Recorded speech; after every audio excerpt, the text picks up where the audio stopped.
Salam dəyərli futbol sevərlər, hər birinizi xoş gördük. Bugün Azərbaycan və dünya futbolunda olduqca maraqlı xəbərlər var.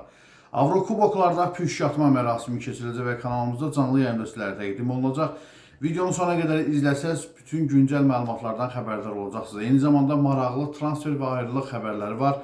Qarabağ komandasından çox sayılı xəbərlər var. Sabah, Neftçi, Zirə və digər klublarımızdan olduqca maraqlı xəbərlər sizi gözləyir. Sona qədər izləməyi tövsiyə edirəm.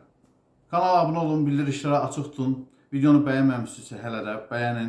Şərhlər bölümündə mütləq fikirlərinizi yazın izlədikcə və dostlarınızla paylaşmağı unutmayın. Mən isə məlumatlara keçirəm. Bugün Avropa Liqasında 2024-2025 mövsümünün birinci təsnifat mərhələsinin püşkü atılacaq. UEFA-nın İsveçrədəki futbol evində keçiriləcək tədbir Bakı vaxtı ilə saat 17:00-da start götürəcək. Azərbaycanın vitse-çempionu Zirənin də ilk rəqibi bəlli olacaq. Premyer Liqanın gümüş mükafatçısı püşkatmada səpələnmişlər səbətində yer alacaq. Rəşad Sadıqovun yetirmələrinin 6 mümkün rəqibi var. Bunlar Şerif Moldova, Maribor Sloveniya, Tobol Qazaxıstan, Wisla Krakow Polşa, Pafos Kipr və Pakster Macarıstanın komandası. Bu mərhələnin ilk oyunları iyulun 11-də, cavab maçları isə 18-də keçiriləcək. Qeyd edək ki, Avrokubokların ikinci təsnifat mərhələsinin püşkü sabah atılacaq. Qarabağın Çempionlar Liqasında, Sabahla Sumqayıtın isə Konferans Liqasında ilk rəqibləri, həmçinin Zirənin növbəti raunddakı qarşılaşa biləcəyi komanda sabah bəlli olacaq. Dəyərli izləyicilər, bir qədər sonra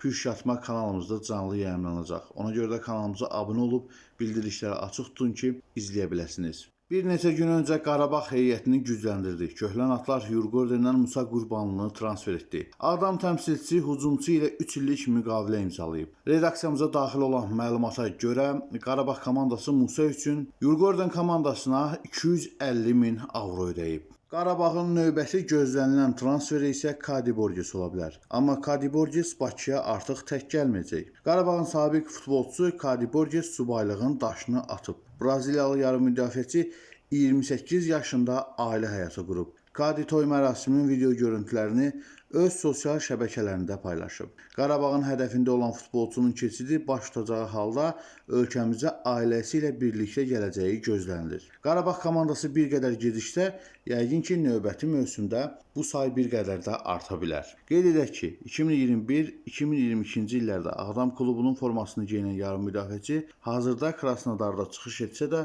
onun geri qayıtması ilə bağlı danışıqlar aparılır və onun Qarabağa keçəcəyi an məsələsidir. Qarabağla müqaviləsinin müddəti bu ayın sonunda başa çatacaq Abdullah Zubirin növbəti mövsümə harada başlayacağı dəqiqləşib. Həm Səudi Ərəbistandan, həm də Fransadan real təklifləri olan Winger Ağdam təmsilçisində qalacaq. Qarabağ rəhbərliyindən 2+1 illik yeni anlaşma təklifi alan cinah hücumçusu ilə aparılan danışıqlar uğurla nəticələnib. Komanda istirahətdən qayıdandan sonra rəsmi müqaviləyə imza atılacaq. 32 yaşlı futbolçu Çempionlar Liqasının hazırlıqlarına start verəcək. Qeyd edək ki, 2018-ci ildən Qarabağın formasını geyinən Zubir son mövsümdə bütün turnirlərdə 55 maçsa çıxıb. Bu qarşılaşmalarda 15 qol vuran Mərakeş əsilli Fransalı 19 məhsullar ötürməklə də yadda qalıb. Qarabağın digər futbolçusu, hücumçu Juninho'nun növbəti mövsümə harada başlayacağı da dəqiqləşib. Məlumata görə Braziliyalı hücumçunu bir neçə klub istəsə də rəhbərlik onu satmağı uyğun saymayıb. Tərəflər bu günlərdə məsələni bir daha müzakirə ediblər və Ağdam təmsilçisi ilə müqaviləsi olan Juninho satılmayacağı barədə məlumatlandırılıb. Qeyd edək ki, ötən ilin yayında Portuqaliyanın Chaves klubundan alınan Juninho Qarabağla müqaviləsinin müddəti 2026-cı ilin yayında başa çatacaq. O ötən mövsüm Azərbaycan çempionatının bombardiri olub. Qarabağ daha bir qapıcı transfer edir. Fabian Buntici sıralarına qatan Qarabağ onunla kifayətlənməyəcək.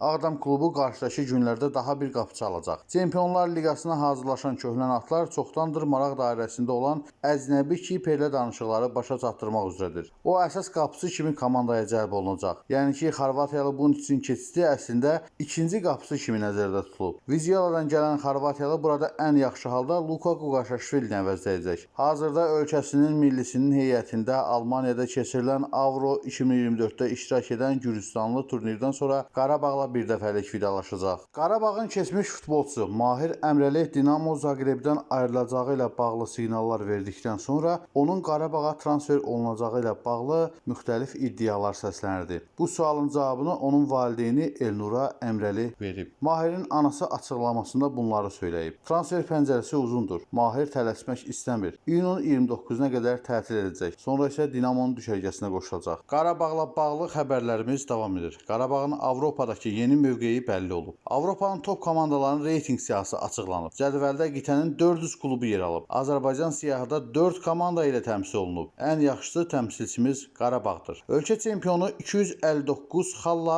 62-ci yerdədir. Neftçi 19 xalla 245, 4 xal geri qalan Sabah 267-ci, 6 xala Malik Zirə isə 336-cı yerdədir. Qeyd edək ki, siyahıya 2362 xalı olan Real Madrid başçılıq edir. Sabah futbol klubu Sloveniyaya yollanılır. Rəqibləri bəlli oldu. Sabahın yay hazırlıq planı bəlli olub. Klubun mətbuat xidmətinə istinadən xəbər verir ki, növbəti mövsümün hazırlıqlarına iyunun 20-sində Masazırda, Bank Respublika Arenada başlanılacaq. İyunun 24-dən 29-una dək Qəbələdə hazırlıq davam etdiriləcək. Sabah komandası iyulun 1-də təlim məşq toplanışı 2-ci mərhələsi üçün Sloveniyaya yollanacaq. Çateş Opsavi qəsəbəsində məskunlaşacaq komanda 4 yoxlama oyunu keçirəcək. İyunun 6-sında Sloveniyanın Koper, 10-unda Serbiyanın Çukarski, 13-də Ukraynanın Krivbas, 17-sində isə bu ölkənin Ruh Lvov komandası ilə qarşılaşacaq. Sabah iyulun 18-də Bakıya qayıdacaq. Qeyd edək ki, ölkəmizi UEFA Konferans Liqasında təmsil edəcək Sabah mübarizəyə ikinci təsnifat mərhələsindən qoşulacaq. Masazır təmsilçisinin Konferans Liqasında oyunlarının iyulun 25-də və avqustun 1-də baş tutacağı dəqiqləşib. Boluda təlim məşq toplanışında olan Zirənin yoxlama oyununda qarşılaşacağı rəqiblərdən ikisinin adına aydınlıq gəlib. Bu barədə klubun mətbuat xidməti məlumat yayıb. Komanda iyunun 22-sində Rusiyanın Orenburg, 25-də isə Rumıniyanın Hermannstadt komandası ilə qarşılaşacaq. Yenidən Premyer Liqaya qayıdan Şamaxının yay hazırlıq planı da bəllidir. Klubun mətbuat xidmətinə istinadən xəbər verir ki, bölgə klubunun təlim məşq toplanışı Şamaxıda başlayacaq və iyulun 1-i start götürəcək. Ayxan Abbasovun komandası hazırlıq zamanı 4 yoxlama oyunu keçirməyi planlaşdırır. Rəqiblərin kimliyi, oyunların vaxtı və keçirilmə yeri haqqında əlavə məlumat veriləcək. Şamaxıdan söhbət düşmüşkən, Premyer Liqaya qayıdan klub heyətini gücləndirməkdə davam edir. Şamaxı yeni mövsüm ərəfəsində heyətini formalaşdırmaq üçün Sabah komandasından gənc futbolçu Rauf Rüstəmlini icarə əsasında heyətinə qatıb. Klublar arası razılığa əsasən Rüstəmli növbəti 1 ili bu komandada keçirəcək. Ötən mövsümün uğursuz nəticələrindən sonra mətbuata kifayət qədər qapalı olan Neftçi komandasından da yaxşı xəbərlər gəlməyə başlayır. Türkiyə mətbuatı Neftçi ilə bağlı maraqlı məlumat paylaşıb. Həmkarlarımız flaqmanın yeni icraçı direktorunun adını açıqlayıb. Yazılanlara inansaq, bir zamanlar Beşiktaşın rəhbərliyində yer tutmuş Cenk Sümer tezliklə Bakı klubunun rəsmisi kimi təqdim olunacaq. Avro 2024 davam edir. Türkiyə millisi ilk oyununa çıxacaq. Gürcüstanla qarşılaşacaq Türkiyə millisində kifayət qədər ciddi itkilər var. Barsinghausen'dəki düşərgə mərkəzində məşqçi Vincenzo Montella'nın rəhbərliyi altında başlayan Türkiyə millisinin məşqi mətbuata qapalı keçirilib. Hələ müalicəsi davam edən İrfancan Kahveci məşqə qatılmadığı halda Barış Alper Yılmaz ehtiyat məqsədi ilə məşqə qatılmayıb. Dünənki məşqə ehtiyat məqsədi ilə qatılmayan İsmail Yüksək bugün komanda ilə birgə hazırlaşıb. Məşqin isinmə hərəkətləri ilə başladığı, taktiki məşqlərlə yekunlaşdığı bildirilir. Qarabağın sabiq qapıçısı Andrey Luniev Dinamo Moskvada çıxış edəcək. Bugün tibbi müayinədən uğurla keçən futbolçu 2+1 şərti ilə 3 illik müqavilə imzalayıb. 32 yaşlı qalkiper Andrey Lunievin illik əmək haqqısı da kifayət qədər yüksəkdir. 9000 avro. Bu isə Qarabağdakından 4,5 dəfə çoxdur. Xatırladım ki, Qarabağ komandasında Andrey Lunievin mövsümlük maaşı 200.000 avro idi. Qeyd edək ki, 2023-2024 mövsümünü Qarabağda keçirən Andrey 43 oyunda komandanın qapısını qoruyub. O Azərbaycan çempionu olub və ölkə kubokunu qazanıb. Dünyanın ən yaxşı baş məşqçilərinin reytinq siyahısı açıqlanıb. Cədvəldə planetin 500 ən yaxşı mütəxəssisi yer alıb. Siyahıda yeganə Azərbaycanlı Qurban Qurbanovdur. Qarabağın baş məşqçisi 1672 xalla 134-cü pillədə qərarlaşıb. Azərbaycan millisinin Portuqaliyalı baş məşqçisi Fernando Santos da cədvələ daxil edilib. O 1624 xalla dünyada 185-cidir. Fernando Santos Qurban Qurbanovdan 51 addım geri qalır. Qeyd edək ki, siyahıya 2279 xalla Pep Guardiola başçılıq edir. Bəs sizcə Qurban Qurbanov yoxsa Fernando Santos hansı məşqçi daha yaxşı məşqçidir? Fikirlərinizi şərhlər bölümündə yazın. Bu sizə çatdıracağımız sonuncu xəbərdir. Kanalımıza abunə deyilsinizsə abunə olub bildirişləri açıq tutun ki, sabah püşkatma zamanlı canlı yayımda bizi izləyə biləsiniz. Növbəti videoda görüşmək ümidi ilə deməzdən öncə sizlərin hər birinizə təşəkkür edirəm bura qədər izlədiyiniz üçün, videonu bəyənib paylaşdığınız üçün. Növbəti videoda görüşərik, hələlik.